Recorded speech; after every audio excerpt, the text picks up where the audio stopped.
Boris Johnson is ready to walk away from post-Brexit trade talks with the EU today, as the bloc fails to meet the Prime Minister's deadline.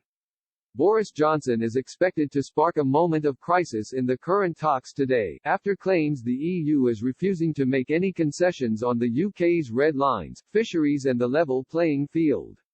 Last month the Prime Minister said he would walk away from EU negotiations if a deal had not been agreed at the European Council summit, which concludes today. As a deal has still not been reached, Mr. Johnson could decide to pull the plug on the talks today. He is expected to announce his decision later today. David Frost, the UK's chief Brexit negotiator, last night indicated the Prime Minister could well walk away from the talks. The Brexit envoy said he was disappointed with the outcome of the first day of the summit, despite the EU committing to continuing with talks next week.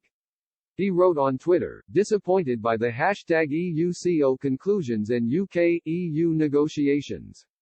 Surprised EU is no longer committed to working intensively to reach a future partnership as agreed with von der Leyen on 3 October.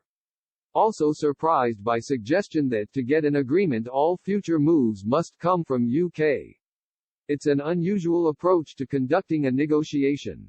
PM Boris Johnson will set out UK reactions and approach tomorrow in the light of his statement of 7 September. The EU has offered to continue the talks next week, with Michel Barnier, Lord Frost's EU counterpart, offering to bring his team to London on Monday. The Frenchman has sought to ignore Mr. Johnson's deadline and indicated discussions could continue until the end of the month.